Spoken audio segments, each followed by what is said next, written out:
জয় জয় নিতাই, জয় জয় নিতাই। সমবেত গৌর ভক্তমণ্ডলী ও আমার কৃষ্ণ ভক্তিমতী মায়েরা, সর্বপ্রথমে জানাই এই অধম প্রদীপ মণ্ডল এবং আমার ক্ষুদ্র সম্প্রদায়ের তরফ থেকে আপনাদের এই আতুল চরণে রহিল আমার ভক্তিপূর্ণ প্রণাম। তৎপরে জানাই সমস্ত গুরুবর্গদের চরণে রহিল আমার ভক্তিপূর্ণ দণ্ডবাদ। তৎপরে জানাই সাধুগুরু ব্রহ্ম, সাধুগুরু বৈষ্ণব এবং আমার জন্মদাতা পিতামাতা এবং ব্রাহ্মণ কুল, সমস্ত কুলকে জানাই আমার অন্তর থেকে সহস্র কোটি কোটি দণ্ডবাদ। তৎপরে জানাই আমার অনাধির আদি গোবিন্দের চরণে রহিল আমার লক্ষ লক্ষ সহস্র কোটি কোটি দণ্ডবাদ প্রণাম। ওগমা, হরি কথা, কৃষ্ণ কথা, গৌর কথা সবার ভাগ্যে মিলে না গোমা। আজকের আমি হয়তো এই জায়গায় এই 4 বছর লীলা করছি, এটা আমার নিজস্ব আসর, তাই হয়তো মায়েরা এখনো পর্যন্ত আসতে পারেনি। সবাই হয়তো ভাবছে এ তো সেই প্রদীপ, মুখটা খুব চেনা, তাহলে কেমনভাবে এখনো যায়? বাড়িতে আত্মীয় এসেছে, তাদের সেই লুচিগুলো করতে হবে, তাই হয়তো আসতে পারেনি। আর যদিও না এসে থাকে, তাই তাদেরও আতুল চরণে রহিল আমার ভক্তিপূর্ণ দণ্ডবাদ।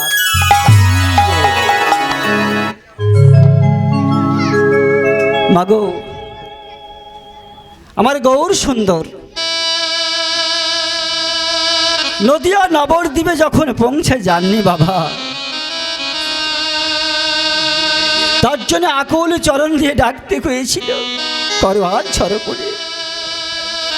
1 যুগ তপস্যা করেছিলেন, তিনি হলেন ভোলানাথ মহেশ্বর। 1 যুগ তপস্যা করার পরে আমার গৌর সুন্দর নদিয়া নবদ্বীপের মাঝে উপস্থিত হলো। তাই মাগো, সর্বপ্রথম আমার গৌরের নাম না নিলে, গৌর চন্দিবা না করলে আমরা কোনো মতে নীলায় পৌঁছাতে পারি না। আজকে সর্বপ্রথম আপনারা শুনবেন গৌর চন্দিমা।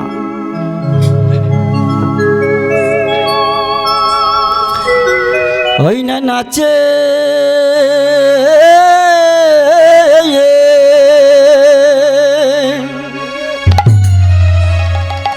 ওই না নাচে সোনা,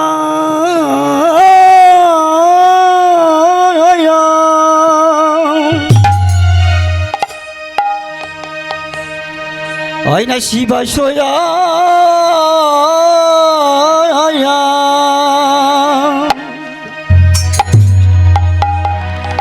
আঙ্গিনা গোড়ার মাঝে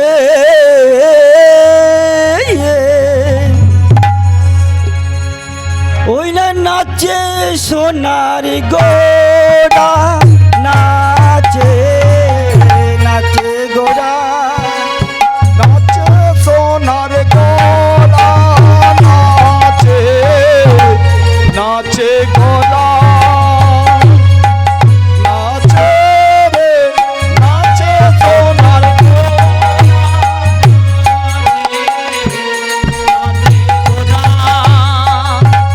দেখে যাও, নাচে সোনার গোড়া, নাচে নাচে গোড়া, দেখে যাগো নাচে সোনার গোড়া, নাচে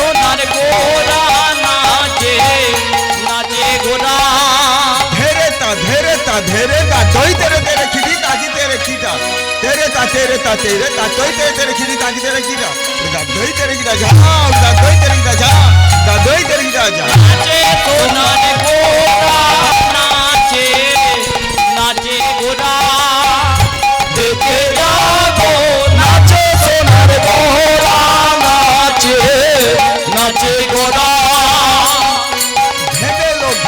घेंदेलो ता खिटी तात तेरे खिटी घेंदेलो ता खिटी घेंदेलो ता खिटी तात तेरे खिटी घेंदेलो ता खिटी तात तेरे खिटी घेंदेलो ता खिटी जा तात तेरे खिटी घेंदेलो ता खिटी जा तात तेरे खिटी घेंदेलो ता खिटी जा तात तेरे खिटी घेंदेलो ता खिटी जा उदा दोई तेरे खिटी जा दोई तेरे खिटी जा उदा दोई तेरे नाचे सोनार गोरा नाचे नाचे गोरा देखे जाओ नाचे सोनार गोरा नाचे नाचे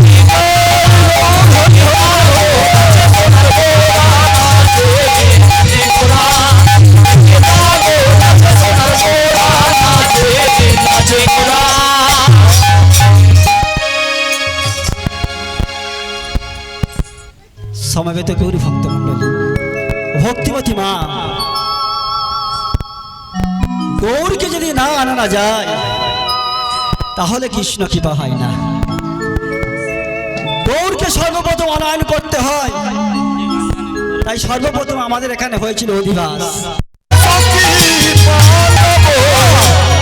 ওই রাধা মোহন দাস আমার গোরানা, রাধা মোহন দাসে আমার পুরাণ আছে রাধা মোহন দাস আমার গোরানা, রাধা মোহন দাসে আমার পুরাণ আছে এক বিন্দু পেলাম না, এক বিন্দু পেলাম না এক বিন্দু পেলাম না, বিন্দু পেলাম না সুধা সিন্ধু পার,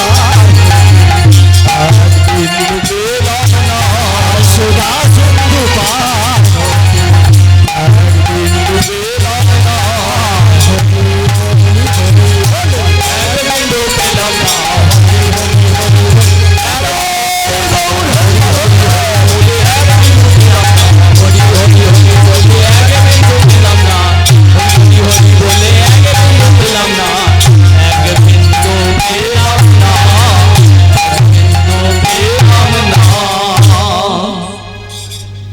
সমবেত গৌর ভক্তমণ্ডলী, ভক্তবতী মা, আমার গৌর সুন্দর,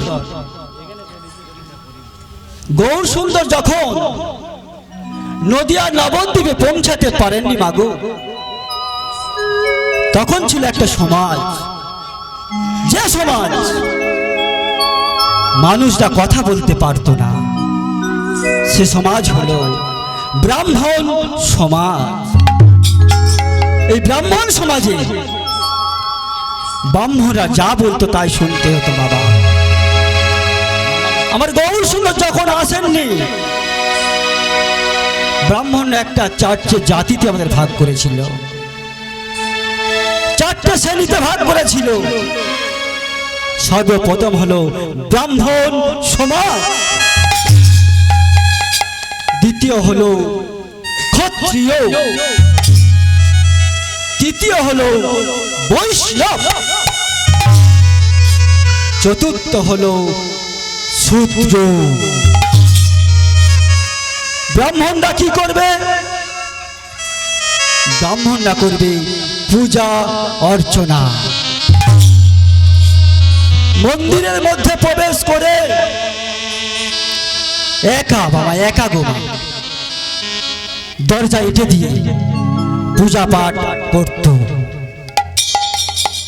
কেউ যদি সেই পূজার মন্ত্র কর্ণে শ্রবণ করত, তাহাদের কি করা হতো জানো মা? গরম তেল করে তার কর্ণের মধ্যে প্রবেশ করিয়ে দিত। আর কেউ যদি ওই মন্দিরের মধ্যে পা রাখত, সেই পাটাকে কেটে নেওয়া হতো। তারপর ছিল ক্ষত্রিয়, এরা কি করবে? এরা করবে দেশ শাসন, দেশকে রক্ষা করবে। এরা হলো ক্ষত্রিয়। আর বৈশ্য জাতিরা কি করবে? সমস্ত জায়গায় চাষাবাদ করে সমস্ত মানুষের মুখে খাবার তুলে দিত। আর শূদ্ররা কি করবে বাবা? শূদ্র করবে সমস্ত বাড়ি বাড়ি কাজ করে তারা জীবিকা নির্বাহ করত। এই ছিল চারটি শ্রেণী বাবা। চার জনে ভাগ করেছিলেন। আমার গৌর সুন্দর যখন নদিয়া নবদ্বীপের মাঝে পৌঁছে গেল, তখন বাবা আমার গৌরীকে সবাই লালছনা করেছিল, এক ঘরে করেছিল। তার কারণ সে সর্বপ্রথম কিন্তু হরিদাসকে জড়িয়ে ধরেছিল। হরিদাস ছিল যবনের সন্তান বলে পরিচিত, কিন্তু যবনের সন্তান পরিচিত হলে কি হবে? সে ছিল স্বয়ং ব্রহ্মা। তাই তো তার মুখে ছিল হরি কথা, কৃষ্ণ কথা। তাই হরিদাসকে তিনি জড়িয়ে ধরেছিলেন। তার অপরাধ হয়েছিল। ব্রাহ্মণ সমাজ বলে উঠেছিল, তুমি একটা মুসলমানকে জড়িয়ে ধরে তোমার জাত চলে গেছে, একবারে আমি করে দিলাম। মহাপ্রভু বললেন, হে সমাজ, তুমি আমার একঘরে করেছো, ঠিক আছে, এই যে জাত আমার চলে গেল, তাহলে আমায় কি করতে হবে তোমরা বলো। তখন ব্রাহ্মণ সমাজ বলে উঠল, তোমাকে যজ্ঞ করতে হবে। তাই আমার গৌর সুন্দর যজ্ঞশালা তৈরি করেছিলেন। যজ্ঞশালা তৈরি করে বলল, শোনো শোনো ব্রাহ্মণ কোল, ওই যজ্ঞের আহুতি করতে হবে তোমায়। তুমি এক কাজ করো, মুখ দিয়ে তোমাকে অগ্নি নিবেদন করতে হবে। মাগো, ফু দিয়ে আগুন জ্বালাতে হবে যজ্ঞশালাতে। তখনকার দিনে হতো, আমার গৌর সুন্দর যখন যজ্ঞশালা করলো যাহা না যাওয়ার জন্য, তাই কি করছি, ফু দিয়ে আগুন জ্বালাতে গিয়ে দেখতে পেল আগুন জ্বলে না। তার মুখে আগুন বার হচ্ছে না। দেখুন, আমার গৌর সুন্দর বললেন, তোমরা তো পারলে না, তবে শোনো হরিদাস, তুমি এসে দিকে ওই যজ্ঞশালায় তুমি ফু দিয়ে আগুন জ্বালাও। তাই আমার হরিদাস ফু দিয়ে এই যজ্ঞকুণ্ড জ্বালিয়ে দিয়েছে। তাহলে দেখুন কেমন লীলা ভগবানের গৌর সুন্দর। যাই হোক মাগো, আজকের আমার ছোট্ট করে লীলা রাখতে তো হবে। আজকের আমার লীলার বিষয় বস্তু হলো হরিদাসের হরি বাস। হরি বল হরি বল হরি বল হরি বল হরি বল হরি বল হরি বল হরি বল হরি বল।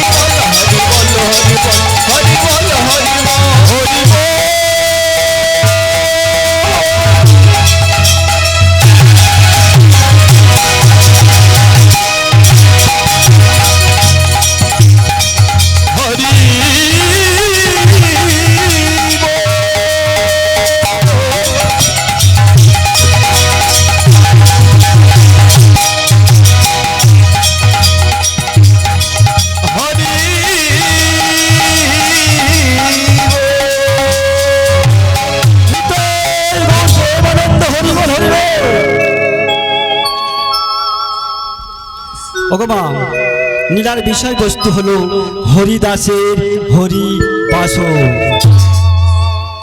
আজকের এই যে মহতি হরিবাস সৃষ্টি করেছে মা মনসা স্পোর্টিং ক্লাব, তাদেরকে আমি ধন্যবাদ জানাই যে আজকের দিনে এই যে মহতি হরিবাস সবার ভাগ্যে হয় না। তাই মাগো, যে সমস্ত মানুষ এখানে উপস্থিত হয়েছে আপনাদের অনেকই সৌভাগ্য যে এই আসনটার মধ্যে আপনারা বসতে পেরেছেন। এই হরিবাসটা যাই তাই জিনিস নয় বাবা, হরি নামে হরি নামে। ও মা, হরি যদি ডাকা যায় সে নেমে আসবে এই জায়গায়, এই জায়গায় নেমে আসবে আমার গৌর সুন্দর। তাই বাঘো, এটা যাই তাই জায়গা নয়, সবার জন্য ভাগ্যে হয় না।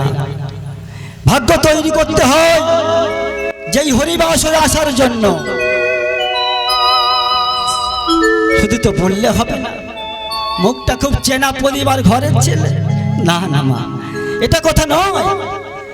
সে তো কৃষ্ণ কথা বলবে, সে তো গৌর কথা বলবে, সে তো হরি কথা বলবে। নিতাই গৌর প্রেমানন্দ। তাই মাগো,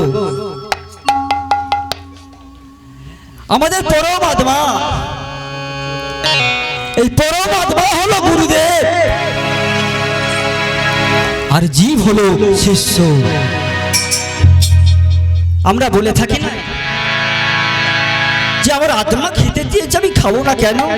বলি তো মা, আমার বলি তো, কি বলি?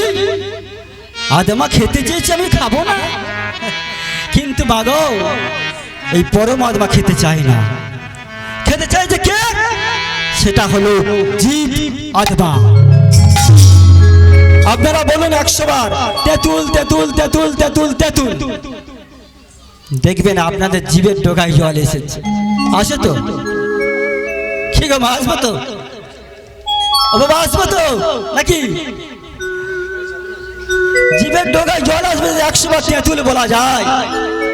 তাহলে খেতে কে চাইলো? খেতে চাইলো আমার পরম আত্মা, তাই তো নাকি? ভুল বললাম? পরম আত্মা খেতে চায় না, এগুলো খেতে ছিল জীব আত্মা। জীব আত্মা খেতে চায়, তাই আমরা বলে থাকি খাবো না কি করব। তা আপনারা দীক্ষা নিয়েছেন? বাবা, কে কে দীক্ষা নিয়েছে হাতটা তুলুন তো দেখি। ও মায়েরা, আপনারা তুলুন, কারা দীক্ষা নিয়েছেন? যারা দীক্ষা নিয়েছে তাদের উদ্দেশ্যে বলি, প্রতি বছর নয় একবার হলেও গুরুকে বাড়িতে অনয়ন করবেন, আর গুরুকে অনয়ন করে তাকে ভোজন করাবেন, আর ভোজন দক্ষিণা দান করবেন। তাই গুরু ভোজনা সর্বপ্রথম করতে হবে বাবা। গুরু কি পাহি কে বলম, গুরু ছাড়া আমাদের উপায় নাই, তাই না? গুরু ভোজনা সর্বপ্রথম সবাই মিলে করতে হবে। করবেন তো? এটা বাউটা তুলুন দেখি সবাই মিলে। বাবারা, বাউটা তুলুন। গুরু ভোজনা করতে হবে, গুরু সাধন করতে হবে, তাই তো? বলে দিন তোর আনন্দে যাবে,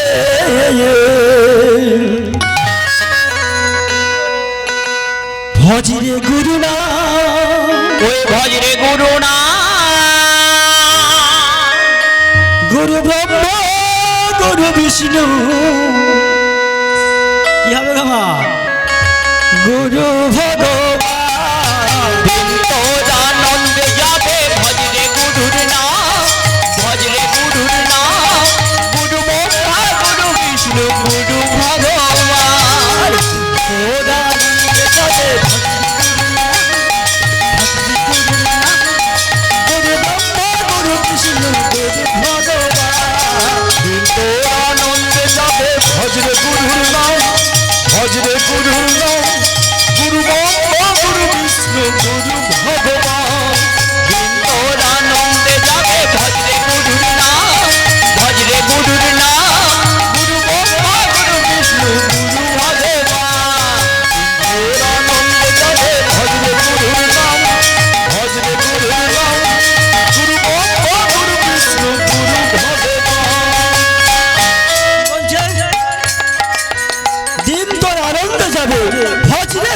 না। দিনের মধ্যে যদি একবার গুরু ভজন করেন, গুরু সাধন করেন, তাহলে সেই দিনটা কিন্তু আপনাদের ভালো যাবে। গুরু কে যাচ্ছে? গুরু ব্রহ্মা, গুরু বিষ্ণু, গুরু ভগবান। তাই পদগত্তা পদ লিখেছেন, দেখুন কত সুন্দর। কি লিখছে? বলে দিন তোর আনন্দে যাবে,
গুরু মাতা, গুরু পিতা, গুরু ভগবান, জগৎগুরু শ্রীকৃষ্ণ সর্বশক্তিমান। গুরু মাতা, গুরু পিতা, গুরু মাতা, গুরু পিতা, গুরু ভগবান, জগৎগুরু শ্রীকৃষ্ণ সর্বশক্তিমান।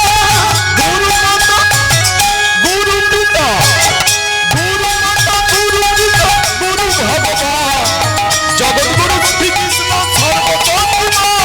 গুরু মাতা, গুরু পিতা, গুরু মাতা, গুরু পিতা, গুরু ভগবান, জগৎগুরু শ্রীকৃষ্ণ সর্বশক্তিমান। কি বলছে? আমা ও বাবা কি বললো? গুরু মাতা, তাই তো? গুরু পিতা, গুরু মাতা, গুরু পিতা, গুরু কে গো? ভগবান। আর জগতের গুরুকে? জগতের গুরু হলো শ্রীকৃষ্ণ মহাপ্রভু, তাই তো? জগতের গুরু। তাই বৈষ্ণব কবি কেমন ভাবে কবিটা লিখেছেন দেখুন। কি বলছে? আরে গুরু মাতা, গুরু পিতা, গুরু মাতা, গুরু পিতা, গুরু ভগবান, জগৎগুরু শ্রীকৃষ্ণ সর্বশক্তিমান। গুরু মাতা, গুরু পিতা, গুরু মাতা, গুরু পিতা, গুরু ভগবান, জগৎগুরু শ্রীকৃষ্ণ সর্বশক্তিমান। গুরু মাতা, গুরু পিতা, গুরু মাতা, গুরু পিতা, গুরু ভগবান, জগৎগুরু শ্রীকৃষ্ণ সর্বশক্তিমান। গুরু মাতা,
ওগমা সর্বপ্রথম গুরু ভজনা করতে হয়।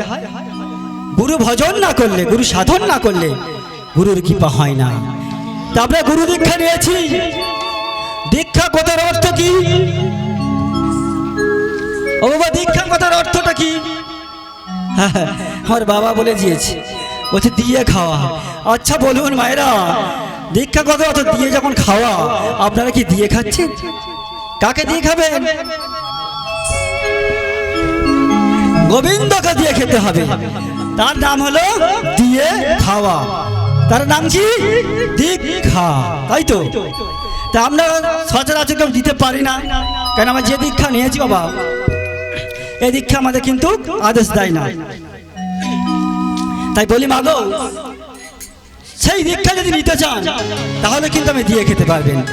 শাস্ত্রে বললেন সাধু সঙ্গ, সাধু সঙ্গ সর্বশাস্ত্রে সর্বশাস্ত্রে লভে মাত্র সাধু সঙ্গ, সাধু সঙ্গ সর্বসিদ্ধি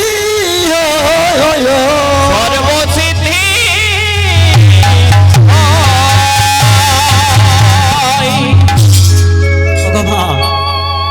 বললেন সাধু সঙ্গ, সাধু সঙ্গ সর্বশাস্ত্রে কয়, লভে মাত্র সাধু সঙ্গ সর্বসিদ্ধি হয়।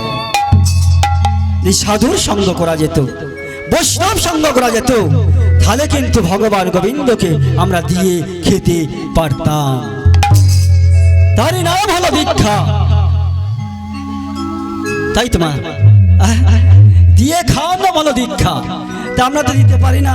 যাও, যে যার গুরু যে করেছেন সেই গুরুকে একবার হলো বাড়িতে আনবেন, অনায়ন করে তাকে ভোজন করাবেন, তাকে ভোজন দক্ষিণা দান করবেন। আর যারা এখনো গুরু দীক্ষা নেননি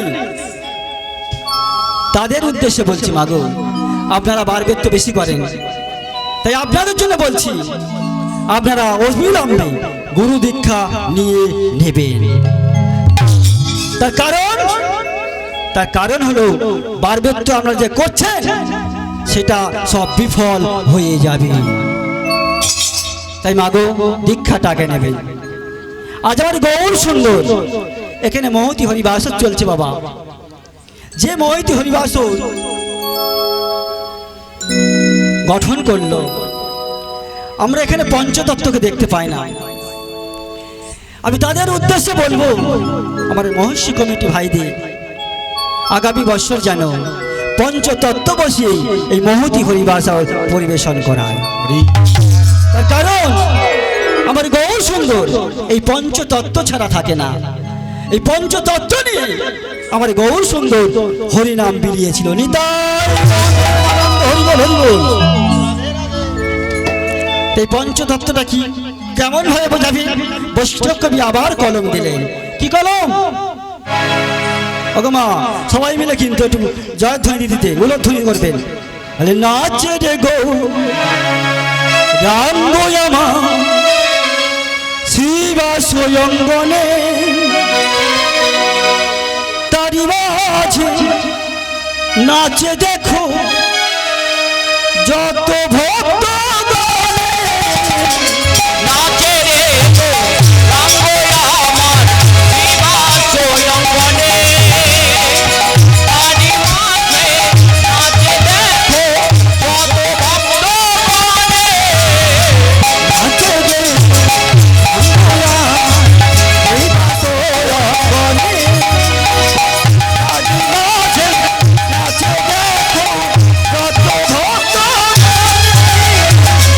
নাচে রে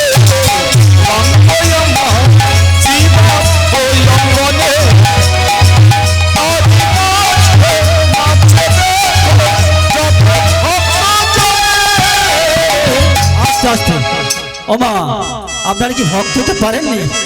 ও বাবা, আপনারা ভক্ত হতে পারেননি? কোথায় এসে উপস্থিত হয়েছ? এটা হলো মধুমায়া বৃন্দাবন।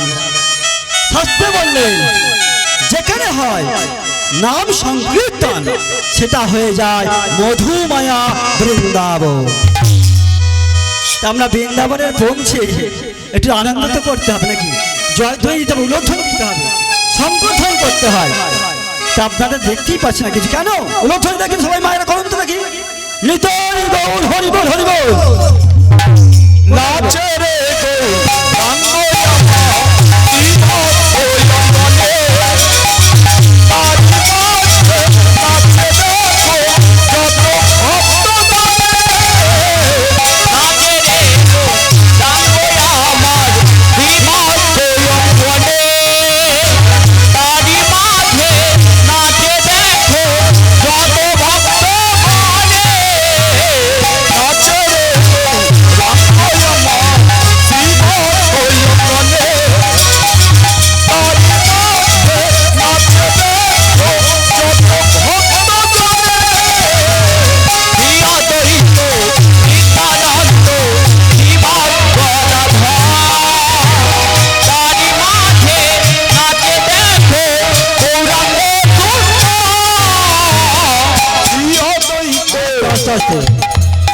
কি বললেন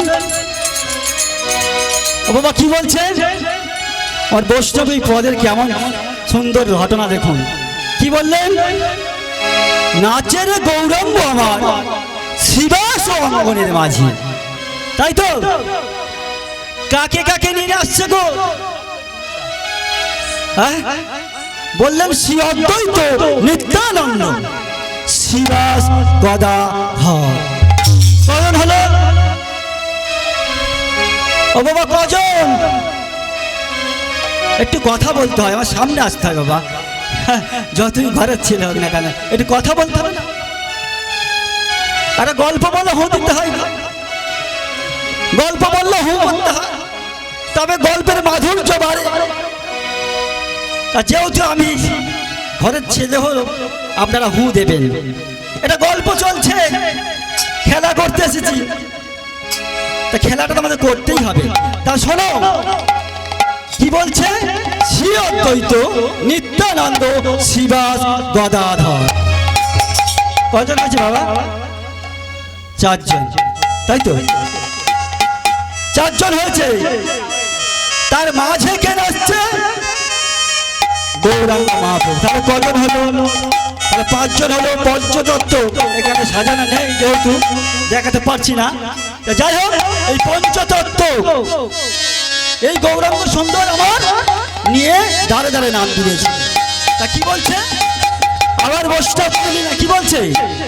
শ্রী অদ্বৈত নিত্যানন্দ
সমবেত গৌর ভক্তমণ্ডলী ও আমার কৃষ্ণ ভক্তমতী মা,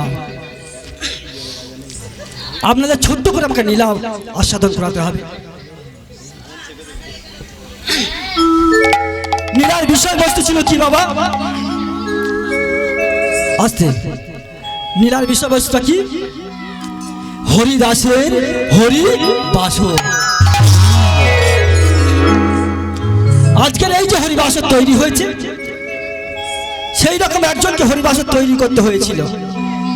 তার কারণ তার যে পরম আয়ু ছিল কেবলমাত্র 10 বৎসর। তা দেখো, এই পরম আত্মা হলো গুরুদেব, আর জীব হলো শিষ্য। জীব শিষ্য প্রশ্ন করলেন, হে গুরুদেব, সর্বপ্রথম মহতি হরিবাস কোথায় প্রচলন হয়েছিল? কি বলছে শিষ্য?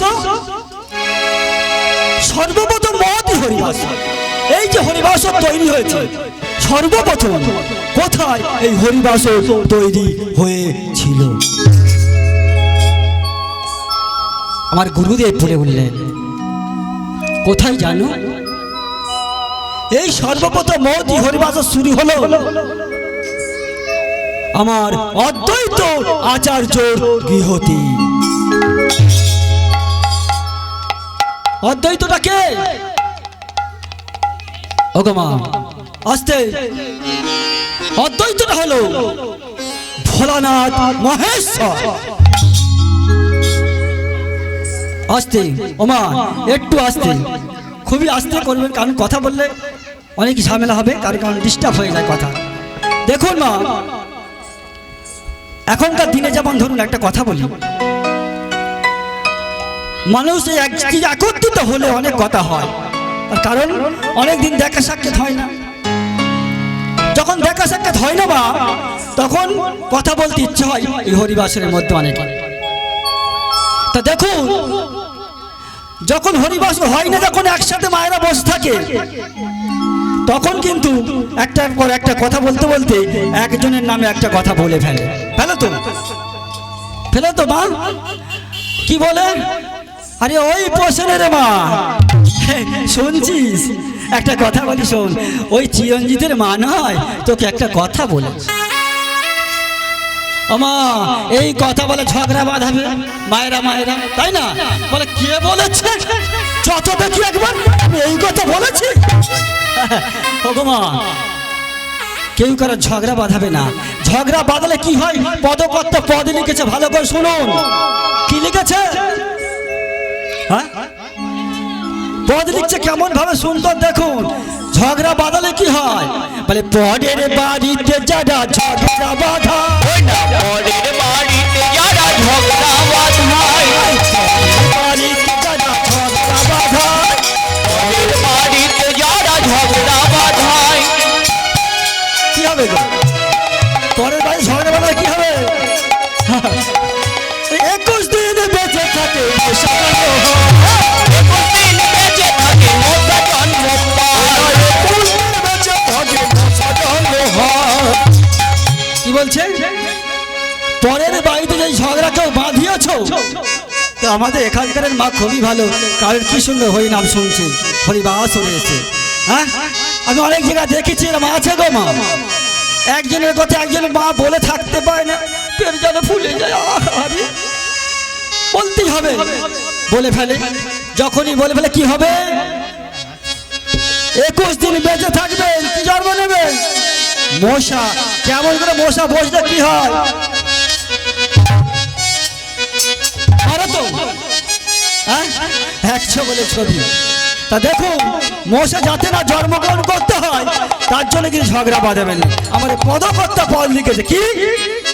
পরের বাড়িতে ওই না পরের বাড়িতে যারা ঝগড়া বাঁধায়, বাড়িতে যারা ঝগড়া বাঁধা, পরের বাড়িতে যারা ঝগড়া বাঁধায়, 21 দিন বেঁচে থাকে ওই না 21 দিন বেঁচে থাকে মশা জন্ম হয়, 21 দিন বেঁচে থাকে মশা জন্ম হয়। ওই না 21 দিন বেঁচে থাকে মশা জন্ম হয়। দেখো, খুব সাবধান আমারা, খুব সাবধান বাবারা। 21 দিন বেঁচে থাকবেন, মহাশয় জন্মগ্রহণ করলে পরের বাইরে ঝগড়া বাঁধালে বাবা মনে মনে চিন্তা করবেন বাড়িতে গিয়ে, আর ঝগড়া বাঁধাবেন না, তাই না? আর কি বলছে, আর কত কথা লিখছেন দেখুন কেমন ভাবে বদরা বলে চাল গম শস্য কাটা যোগ করে হলো, ওই না চাল গম শস্য আটা যে করে হলো, চাল গম শস্য কাটা যোগ করে হলো, চাল গম শস্য আটা যে করে হলো। কি বলছে, চাল গম শস্য আটা যে করে হরে বা যে চুরি করে কি হতে হবে, হ্যাঁ? ও বাবা কি হতে হবে, মোটে করবেন না কিন্তু, কি হতে হবে, কি হতে হবে, ইঁদুর রূপে জন্ম দিয়েছে মরো, ওই না ইঁদুর রূপেতে জন্ম বিষেতে মরো, ইঁদুর রূপে জন্ম দিয়েছে মরো, ইঁদুর রূপেতে জন্ম বিষেতে মরো। কি বলছে দেখুন, চাল গম শস্য আটা যদি চুরি কেউ করে, ধান যদি কেউ চুরি করে, তাদের ইঁদুর রূপে জন্ম নিতে হবে। আর ইঁদুর হলে দেখবে মায়েরা এখনো আছে অনেকের গোলা আছে তো, ধানের গোলা আছে তো, ধানের গোলা তখন ইঁদুর লাগে না, আমার মায়েরা বলবে এই দেখো শুনতে পাচ্ছ, শুনতে পেয়েছ, এত আর কি বলছি বুঝতে পারছে না, না কি বলো তো, এই দেখো শুনতে পাচ্ছ, বলে বাবা মায়েদের এখন হাই টেম্পার, এত টেম্পার মাগো লেজে পা দেওয়া ভার, তা মায়েরা যখন বাবা শুনতে পায় না একটু হাঁকার দিয়ে ওঠে, এই দেখ শুনতে পাচ্ছ, বলে তো বাবা বলে থাকে, তখন বাবা নিচু হয়ে যায়, নিচু হয়ে বলে কি গো কি বলছো বলো তো ভালো করে শুনি, এই শোনো তুমি তো বাজারে যাবে, আরে গোলা ধানেতে বড় ইঁদুর লেগেছে, ইঁদুর মারে তুলছে, তুমি এক কাজ করো জানো, একটা ইঁদুর মারা বিষ নিয়ে এসো, বিষ আনতে বললো, আর বিষের সঙ্গে কি আনতে বলছে, বিষের সঙ্গে একটা ওমা চপ বা ফুরুলি নিয়ে আসবে, কারণ ওই চপ ফুরুলির মধ্যে বিষ দিয়ে আমি ওই ইঁদুরটাকে মেরে দেব, তা কি হবে, তাই পদকথা দিচ্ছে দেখুন কত সুন্দর পদ, কি বলছে, ধান গম শস্য ওই না ধান গম শস্য আটা যে করে হলো, ধান গম শস্য আটা ধান গম শস্য আটা যে করে হলো, আর ইঁদুর রূপে জন্ম দিয়েছে মরো, ওই না ইঁদুর রূপেতে জন্ম বিষেতে মরো, ইঁদুর রূপে জন্ম দিয়েছে মরো, ইঁদুর রূপেতে জন্ম বিষেতে মরো। বুঝতে পেরেছেন, ধান গম শস্য আটা যে হরণ করবে চুরি করবে ইঁদুর রূপে তাকে জন্মগ্রহণ করতে হবে। আর কি বলছে, আরে পদকর্তা কি বলছে দেখুন বাবা ভালো করে মন দিয়ে শুনুন, আর কি বলছে, আরে বাজারেতে গিয়ে তারা চুরি করে, ওই না বাজারেতে গিয়ে যাহা চিনি চুরি করে, বাজারেতে গিয়ে যারা চুরি করে, বাজারেতে গিয়ে যাহা চিনি চুরি করে। বাবা বাজারে গিয়ে চিনি কেউ চুরি করে থাকে কি হবে, কি গো বাবা, চিনি চুরি যদি কেউ করে থাকে বাজারেতে কি হতে হবে, কি গো ভাই গো জানার দরকার তো নাকি, জানার দরকার তো, কি বলছি বাবা, বাজারেতে গিয়ে যারা চিনি চুরি করে কি হতে হবে, আমা কি হতে হবে, বলে পিপিলিকা জন্ম ধরে, ওই না পিপিলিকা জনম লবে চিনি জনম ধরে, পিপিলিকা জন্ম নেবে চিনি জন্ম ধরে, পিপিলিকা জন্ম নেবে চিনি জনম ধরে। কি বলছে, চিনি চুরি করলে মা পিঁপড়ে হতে হবে, পিঁপড়ে, তিনটে জন্ম আগে জন্ম নয়, তিনটে জন্ম জন্মগ্রহণ করতে হবে পিপিলিকা হয়ে,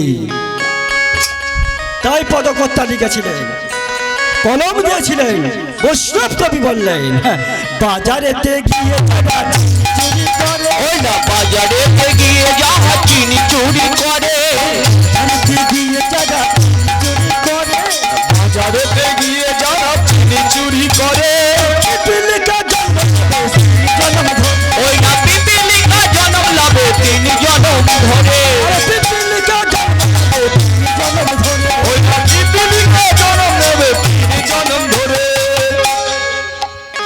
বুঝতে পেরেছেন? আর কি বলছে? পদগত কত সুন্দর কলম নিয়েছে দেখুন। আর কি বললেন? পরের পুকুরে যারা মাছ ধরে ওই না পরের পুকুরে যেবা মাছ ধরে খায় পরের পুকুরে যারা মাছ ধরে পরের পুকুরে যেবা মাছ ধরে খায় কি হতে হবে? পরের পুকুরে মাছ ধরলে কি হবে? কি গো? পরের পুকুরে মাছ ধরে খেলে কি করতে হবে জানো? ভালো করে জানুন বাবা, মায়েরা ভালো করে বুঝবেন। পরের পুকুরে মাছ ধরে খেলে কৃষ্ণ কবি লিখলেন বলে নিশ্চয় জানিবে বাঘ বিরাট জন্ম নিশ্চয় জানিবে বগ বিরাট জন্ম লয় নিশ্চয় জানিবে বিরাট জন্ম নেবে নিশ্চয় জানিবে বগ বিরাট জন্ম লয় কি বললো? নিশ্চয় বক হতে হবে, তারপরে হবে বিড়াল জন্ম। তাই কি বলছে বৈষ্ণব কবিকে আমার লিখতে যাচ্ছে, খুব সুন্দর কবিতা, ভালোই কবিতা, ভালো করে বোঝেন। কি বলছে? পরের পুকুরে যারা মাছ ধরে পরের পুকুরে যারা মাছ ধরে খায় পুকুরে যারা মাছ ধরে